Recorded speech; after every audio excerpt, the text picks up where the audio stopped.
Point रखें कि 45 crore customer और 25 जीबी डेटा पर मंथ पर यूज़र है, मतलब रफली एक जीबी पर डे हो रहा है। एक ज़माना था जब इतना नहीं होता था।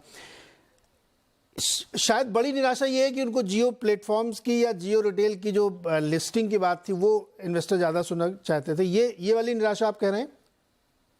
जी बिल्कुल कह रहे हैं, जियो रिटेल दोनों के बारे में। कि कुछ अगर पांच साल पहले, मतलब 19 में, हाँ 19 में उन्होंने बोला था कि अगला 5 साल में ये सारे लिस्टेड कंपनीज हो जाएंगे, रिटेल इन्वेस्टर्स के लिए इसमें निवेश करना आसान हो जाएगा। तो उम्मीद तो था कुछ ना कुछ अनाउंसमेंट आएगा। वैल्यू अनलॉकिंग मेरे हिसाब से जरूर होगा, पर शायद announcements at an appropriate time separately आएगा। यहाँ पे अप्रोप्रिएट नहीं है क्योंकि देखिए उन्होंने बोर्ड मीटिंग भी नहीं बुलाया था, आज ऐसा कोई बोर्ड मीटिंग नहीं था, तो अनाउंसमेंट आना भी मुश्किल था। अब पहले तो बोर्ड डिसाइड करेगा फिर तो अनाउंसमेंट आएगा।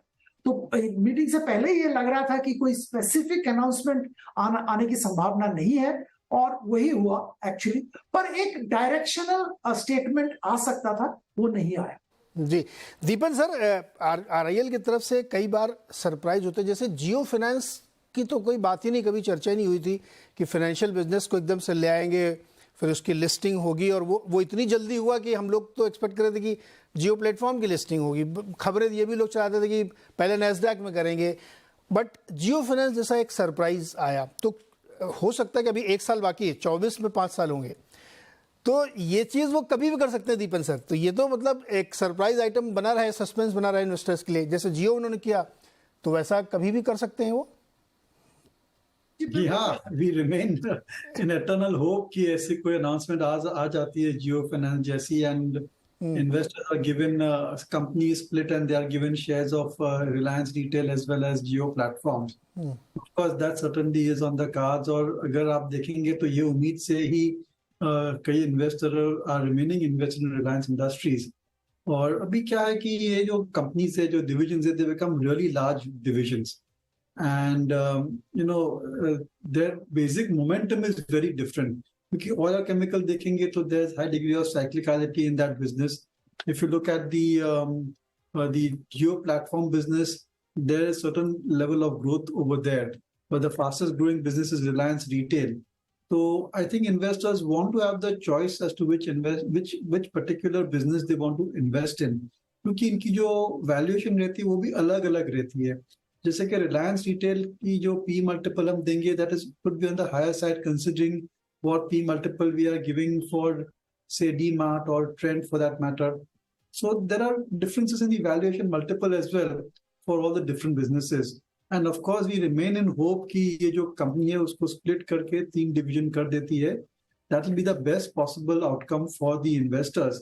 बिकॉज अगर वो आईपीओ करती है then Reliance Industries become the holding company, और होल्डिंग कंपनी बन जाती है तो then definitely it affects the valuation and the stock price of Reliance Industries per se. I think that on listing Jio Platforms, Reliance Retail, new age businesses as a standalone company में get a lot of interest from investors, but Reliance Industries फिर कौन खरीदेगा? Because if you want to buy Reliance Retail then you buy the listed company, there's no point of buying Reliance Industries shares. So these are very, I think, very important questions for which the market is waiting for an answer, and hopefully we'll have a positive outcome from the management. Okay, ये interesting questions है कि क्या Reliance industries एक holding company की तरीके से होगी, फिर अलग अलग बिजनेस होंगे। तो मयूरेश, आपके लिए सबसे बड़ा इस पूरी स्पीच में सुनने में क्या आया, क्या आपको सबसे इंटरेस्टिंग लगा? Evening Neeraj ji, I think 2-3 चीजें। एक, आई थिंक जो कोर रिटेल कारोबार है वो रिलायंस रिटेल हुआ या रिलायंस जियो हुआ, जो नंबर्स चेयरमैन साहब ने डाले सबके सामने, स्पेसिफिकली आई थिंक जो 2G का एक बड़ा इकोसिस्टम अभी भी एग्जिस्टिंग है टेलीकॉम स्पेस में, 25 करोड़ यूजर्स की हम बात कर रहे हैं जो 2G अभी भी यूज करते हैं, जो हैंडसेट इन्होंने इंट्रोड्यूस किया है भारत नाम का 999 रुपए में, और जो प्लान इन्होंने इंट्रोड्यूस किया है, if I am not mistaken, 123 रुपया का 14 GB के साथ, which is lower than most plans in the market at the current juncture. तो अच्छा खासा आई थिंक एक ट्रैक्शन शायद आ सकता है from the existing user base from 2G to 4G। और ये पूरी जो ट्रांजिशनिंग ये बता रहे हैं फ्रॉम 4G टू 5G, आज 96% सेंसस टाउन्स में इसका प्रेजेंट है। आज जो जियो एयर फाइबर की ये बात कर रहे हैं, जहां पे 10 मिलियन से 200 मिलियन के एड्रेसेबल साइज हो सकती है। तो मुझे लगता है जो टेलीकॉम कारोबार है एनीवे स्ट्रॉन्ग फुटिंग पे है as far as the fund management is concern, या पीएनएल जिसे हम कहते हैं और कैश फ्लोज जिसे हम कहते हैं, ये और भी इसे स्ट्रेंथन करेगा। रिटेल के लिए आई थिंक जो नए विकल्प इन्होंने किए हैं either through partnerships and with the digitalisation that they have probably done on the Jio platforms, कहीं ना कहीं I think online plus offline I think जो एक ऑमनी प्रेजेंस चैनल इन्होंने एस्टैब्लिश किया है, जो आज स्टोर प्रेजेंस है इनकी और जो इबिटा मार्जिन में एक्सपेंशन दिख रहा है, ये रिटेल ओरिएंटेड बिजनेसेस पूरे एसओटीपी के मोर देन 65-70% अकाउंट करते हैं। और इसलिए जैसे दीपेन भाई ने कहा या इन्होंने भी कहा, तो मुझे लगता है आई थिंक इसकी क्या प्रक्रिया रहेगी in the next few quarters, ये देखना बहुत जरूरी होगा। क्या वैल्यूएशन के तौर पे आज की तारीख में अगर हम जियो को भारतीय एयरटेल जितना वैल्यूएशन देते हैं अगले 3 या 4 सालों में 5 लाख करोड़ के आसपास रिटेल जो वैल्यू हो रहा है with the latest deal that has happened, क्या oil and gas business with typical transitioning towards O2C और जो ग्रीन हाइड्रोजन या नए एनर्जी बिजनेसेस इसमें शायद बंडल हो अलॉन्ग विद होल्डिंग कंपनी, क्या ये फिर अंडर वैल्यूड रहेगी compared to the dynamics that they can offer? तो मुझे लगता है I think retail oriented businesses में काफी पॉजिटिव्स थे। डिसअपॉइंटमेंट्स ऑब्वियसली जैसे दीपन भाई ने कहा, लिस्टिंग के टाइमलाइंस रिटेल और जियो के ना होने के कारण आई थिंक थोड़ी डिसअपॉइंटिंग थी।